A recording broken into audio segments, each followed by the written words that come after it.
Therefore, sir, I rise today to speak wholeheartedly in support of the students of India and to welcome the Public Examination Amendment Bill 2026. Sir, paper leak जैसी serious बीमारी का permanent इलाज करना होगा।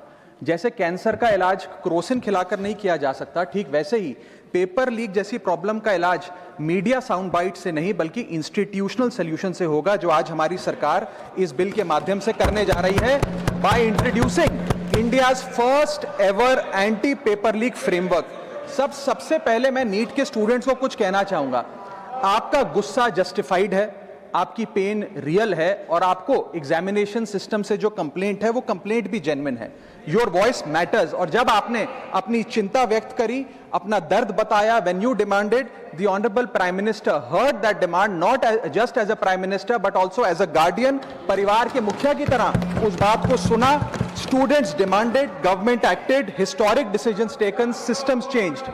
Sir, जब एक student NEET जैसे public exam की प्रिपरेशन करता है तब वो अकेला तैयारी नहीं करता, उसका पूरा परिवार प्रिपरेशन करता है। मां अपनी छोटी छोटी जरूरतें रोक देती है, घर का बजट कम करती है, पिता फैमिली की सेविंग्स को कोचिंग फीस, रेंट और टेस्ट सीरीज पे खर्च करता है, फैमिलीज को लोन तक लेना पड़ता है और स्टूडेंट खुद कोटा, जयपुर, चंडीगढ़, दिल्ली, पटना जैसे शहरों में जाकर घर से दूर रहता है, दिन में 18-18 घंटे पढ़ता है, रात 2 बजे तक पढ़ाई करता है और फिर अलार्म लगाकर सुबह 5 बजे क्लासेस के लिए उठ जाता है। परिवार से दूर, कोई सोशल लाइफ नहीं, कोई त्योहार फेस्टिवल नहीं, सोशल मीडिया, फ्रेंड से दूर और अपनी स्लीप और अपनी हेल्थ से भी कॉम्प्रोमाइज करता है, क्योंकि उसे पता है कि जब वो पेपर लिखेगा तो सिर्फ पेपर नहीं, अपनी फैमिली के लिए एक बेटर फ्यूचर लिखने जा रहा है। और फिर एक दिन एग्जाम की तारीख पर उसे पता लगता है कि 3 साल से वो जिस पेपर की तैयारी कर रहा था वो पेपर किसी ने पहले ही पैसे देकर हासिल कर लिया, पेपर लीक हो गया। और इस समय सर सिर्फ पेपर लीक नहीं होता, उस स्टूडेंट का मेहनत, उसकी ड्रीम्स, उसकी सेल्फ बिलीफ, उसका ट्रस्ट, उसकी एस्पिरेशंस, ये सब लीक होती हैं और उसकी मेंटल और फिजिकल हेल्थ पे असर पड़ता है। I understand that pain sir, because मैं खुद भारत के अभी कुछ साल पहले ही भारत के एक पब्लिक एग्जामिनेशन सिस्टम का स्टूडेंट रहा, चार्टर्ड अकाउंटेंसी का।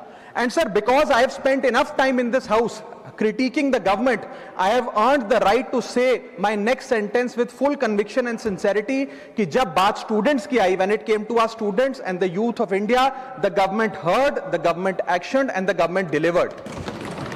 स्टूडेंट्स का फीडबैक लिया, स्टूडेंट्स की डिमांड्स को ऑनर किया और ये डेमोन्स्ट्रेट किया कि सरकार स्टूडेंट्स के साथ खड़ी है। जिस उम्मीद के साथ स्टूडेंट्स ने अपनी मांग प्राइम मिनिस्टर साहब के सामने रखी, उस चिंता को, उस दर्द को समझते हुए तमाम एक्शन लिए गए, तमाम स्टेप्स लिए गए, जैसे कि शॉर्ट टर्म और long term steps. Number 1, paper leak के बाद इमीडिएटली री एग्जाम कराया गया ताकि साल बर्बाद ना हो। जांच सीबीआई को सौंपी, एसआईटी का गठन हुआ, स्पेशल इन्वेस्टिगेशन टीम, जिसने 13 लोग मेन किंगपिन समेत गिरफ्तार किए।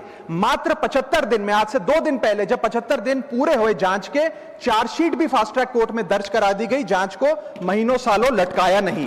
47 नेशनल टेस्टिंग एजेंसी के ऑफिसर्स को शंट आउट किया गया, एजुकेशन सेक्रेटरी का तबादला हुआ, यहां तक कि मॉरल ग्राउंड्स पे हमारे ऑनरेबल होम एजुकेशन मिनिस्टर ने इस्तीफा तक दिया और स्टूडेंट प्रोटेस्टर्स के खिलाफ जो केसेस थे उन्हें विड्रॉ किया गया। बीरीड फैमिलीज जिसके अपने किसी घर के बच्चे को, किसी स्टूडेंट को खो दिया, उसको कॉम्पनसेशन दी जा रही है। एग्जाम सिक्योरिटी प्रोटोकॉल्स को स्ट्रेंथन किया जा रहा है और अगली बार से यह नीट का पेपर ओएमआर शीट से नहीं बल्कि फुल्ली कंप्यूटर बेस्ड टेस्टिंग से कराया जाएगा ताकि remotest chance of paper leak भी एलिमिनेट कर दिया जाए। इसी के साथ साथ सरकार ने एक हाई पावर टास्क फोर्स का गठन किया है जो फर्दर रिफॉर्म्स अंडरटेक करेगी कि भारत के पब्लिक एग्जामिनेशन सिस्टम की इंटेग्रिटी को कैसे प्रिजर्व और प्रोटेक्ट किया जाए। और इसमें इंडिया के मोस्ट अक्लेम्ड एक्सपर्ट्स जैसे कि नंदन नीलकनी साहब को समिति में डाला गया है। इसी के साथ साथ डेटरेंस क्रिएट करने के लिए, अपराधी के मन में खौफ पैदा करने के लिए एक ऐसा कानून लेकर आज सरकार सदन में आई है जिसके पास होने के बाद कोई अपराधी सपने में भी यदि पेपर लीक करने का सोचेगा तो उसकी रूह कांप जाएगी। पहली चीज, पेपर लीक को एक इंडिविजुअल द्वारा किया गया क्राइम नहीं बल्कि एक ऑर्गेनाइज्ड सिंडिकेट नेटवर्क द्वारा किए गए क्राइम के तौर पे ट्रीट किया जाएगा, जिसमें इनसाइडर हो, कोचिंग माफिया हो, लॉजिस्टिक वेंडर हो, प्रिंटिंग प्रेस हो, सॉल्वर गैंग हो, एग्जाम ऑफिशियल्स हो, सब पर कार्रवाई होगी। सबको दोषी करार देने के बाद, गिल्टी करार देने के बाद 10 साल तक की जेल होगी और 10 करोड़ रुपए तक का जुर्माना लिया जाएगा। साथ सारे ऑफेंसेस को cognizable, non bailable, non compoundable बनाया गया। एक स्पेशल टास्क फोर्स का गठन किया गया कि अब कभी भी यदि पेपर लीक की संभावना भी उत्पन्न होती है तो यह स्पेशल टास्क फोर्स जांच करेगी और यह इन्वेस्टिगेशन सालों साल नहीं लटकाई जाएगी, 2 महीने के अंदर अंदर से इस इन्वेस्टिगेशन को कंप्लीट करना होगा। और इसी के साथ साथ फास्ट ट्रैक कोर्ट्स का गठन किया जो ये इंश्योर करेंगे कि इसमें स्पीडी ट्रायल हो, डे टू डे ट्रायल हो, स्पेशल पब्लिक प्रोसिक्यूटर होगा, 3 महीने में पनिशमेंट सुनाई जाएगी। सर मैं बता दूं, हमारे देश में fast track courts heinous crimes के लिए बने हैं, जैसे कि क्राइम्स अगेंस्ट वुमेन, रेप और पॉस्को जैसे अपराध के लिए। आज हमने पेपर लीक को उस हीनियस क्राइम्स की कैटेगरी में ला खड़ा किया है सर। इसी के साथ साथ सर इंस्टीट्यूशनल और systematic reforms will demonstrate zero tolerance towards paper leak, और इससे भारत की इंडियन पब्लिक एग्जामिनेशन सिस्टम की इंटेग्रिटी को हम प्रिजर्व और प्रोटेक्ट कर पाएंगे। ये सब इसलिए हुआ because sir there is nothing more important than the students and their future. Sir their voices mattered, their voices were heard and systematic and systemic changes have been brought in. उनकी आवाज को, students की आवाज को कोई political challenge नहीं बल्कि एक परिवार की भीतर की चिंता की तरह समझकर, जैसे घर के बच्चे घर के बड़े से अपनी चिंता व्यक्त करते हैं, दर्द व्यक्त करते हैं, डिमांड्स रखते हैं, ठीक वैसे ही सरकार ने ये तमाम फीडबैक लेते हुए एक्शन लिया। Sir Benjamin Franklin American philosopher, statesman, diplomat रहे, उन्होंने कहा था well done is better than well said. सालों तक इस देश में पेपर लीक होता आया लेकिन सिर्फ डिस्कशन और सिर्फ साउंड बाइट हुई। आज एक्शन हो रहा है, सिस्टमैटिक रिफॉर्म्स आ रहे हैं और भारत का पहला एंटी पेपर लीक फ्रेमवर्क बनके तैयार है और आपके सामने है। सर इसी के साथ साथ पेपर लीक किसी एक पार्टी का, किसी एक सरकार का ऑफिसर या मिनिस्ट्री की देन नहीं है और ये कोई 2026 का फिनोमेना भी नहीं है। सर मैं बता दूं कि सर जब बात अकाउंटेबिलिटी की हो, मोरालिटी की हो, जवाबदेही की हो, तो इसलिए इससे जब बात अकाउंटेबिलिटी की हो, मोरालिटी की हो, जवाबदेही की हो, तो सर ये इससे तय नहीं होना चाहिए कि पेपर लीक कौन से राज्य में हुआ, कौन सी मिनिस्टर के अंडर हुआ, कौन सी पार्टी में हुआ, क्योंकि ये एक पैन इंडिया ऑर्गेनाइज्ड क्राइम है, क्रॉनिक डिजीज है। मैं ये बात इसलिए कह रहा हूं क्योंकि 19 जुलाई 2026 को, आज से मात्र 10 दिन पहले, पंजाब के अंदर एक फार्मेसी ऑफिसर रिक्रूटमेंट का एग्जाम हुआ।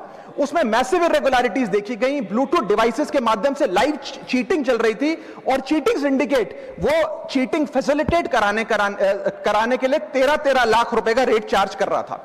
यही नहीं सर, आम आदमी पार्टी की सरकार जब पंजाब में बनी तब से अभी तक नायब तहसीलदार के एग्जाम में इरेगुलरिटीज देखी गई और लार्ज स्केल चीटिंग हुई।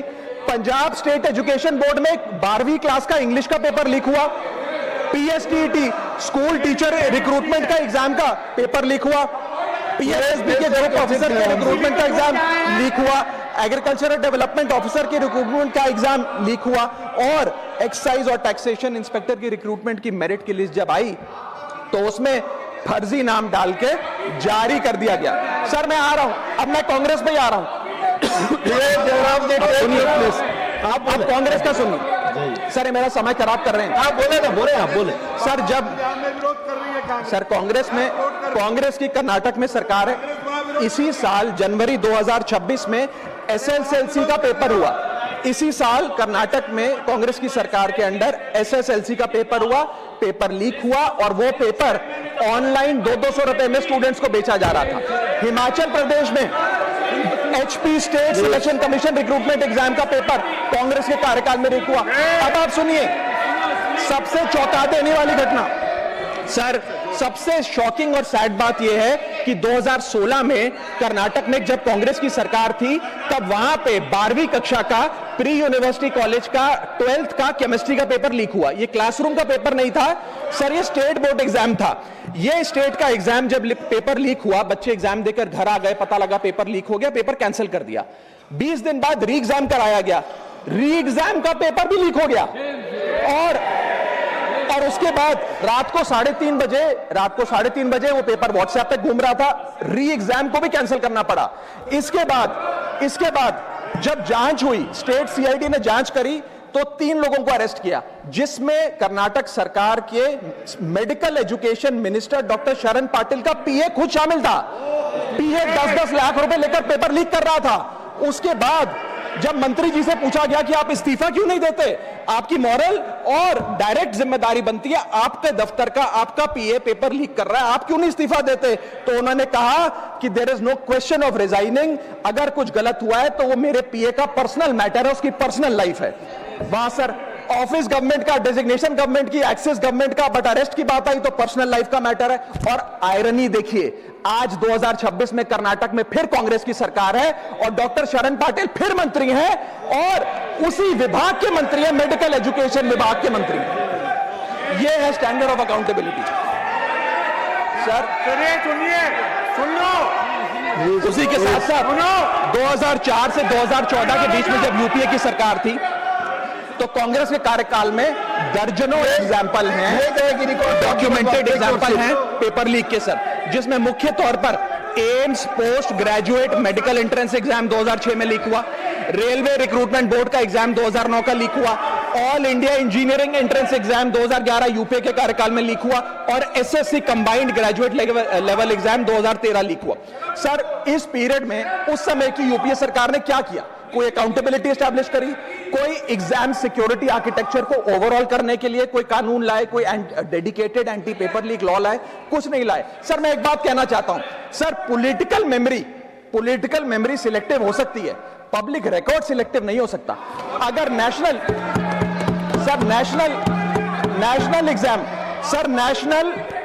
एग्जाम का पेपर लीक अगर नेशनल क्राइसिस है, जो कि है, तो सर ऑपोजिशन रूल्ड स्टेट का पेपर लीक एक लोकल इंसिडेंट कैसे हो सकता है? सर स्टूडेंट में तो फर्क नहीं होता। अगर नीट के स्टूडेंट्स का पेन जेन्युइन है, जो कि जेन्युइन है, तो सर पंजाब के फार्मेसी एग्जाम के स्टूडेंट्स का और कर्नाटक के एसएलसी एग्जाम के स्टूडेंट्स का पेन भी जेन्युइन है। स्टूडेंट का पेन पार्टी देखकर चेंज नहीं होता और ठीक उसी तरह रिफॉर्म और अकाउंटेबिलिटी भी पार्टी देखकर चेंज नहीं हो सकती। अब स्टूडेंट्स के बारे में कुछ कहना चाहता हूं। सर देयर वॉइस मैटर्स, उनकी मांगे जायज हैं। सर स्टूडेंट्स द्वारा प्रोटेस्ट करना, सवाल पूछना, डिमांड रेस करना, कोर्ट जाना, पीसफुल मार्च निकालना, ये सब उनका संवैधानिक अधिकार है और ये करना भी चाहिए। लेकिन सर स्टूडेंट का प्रोटेस्ट स्टूडेंट का रहे, किसी पॉलिटिकल पार्टी की रैली ना बन जाए, वे अपना माइक किसी को आउटसोर्स ना करे, क्योंकि सर स्टूडेंट की लड़ाई तो एग्जाम सिस्टम को सिक्योर बनाने की है, नेताओं की लड़ाई अपनी सोशल मीडिया रीच बढ़ाने की है। सर जब पॉलिटिकल लीडर्स प्रोटेस्ट के टाइम पर बैरिकेड के आगे स्टूडेंट को भेज खुद कैमरे की सेफ साइड पे रहें, तो उनसे पूछिए कि रिस्क मेरा और रील तुम्हारी, ये पार्टनरशिप कैसी? सर स्टूडेंट का मूवमेंट स्टूडेंट के फ्यूचर के लिए है, किसी फ्लॉप पॉलिटिकल पार्टी के कमबैक के लिए नहीं है सर। और जो पॉलिटिकल पार्टी के अपने खुद के फ्यूचर का आता पता नहीं, वो स्टूडेंट के फ्यूचर की क्या लड़ाई लड़ेगी सर? स्टूडेंट्स को जस्टिस चाहिए, पॉलिटिकल पार्टी को फुटेज। स्टूडेंट को एग्जाम सिक्योर करना है, पॉलिटिकल पार्टी को वायरल क्लिप। स्टूडेंट का सवाल फ्यूचर का है, नेता का कैलकुलेशन अगले इलेक्शन का। इसीलिए मैं ऑपोजिशन पार्टीज को कहना चाहता हूं, don't use students emotion for your political promotion.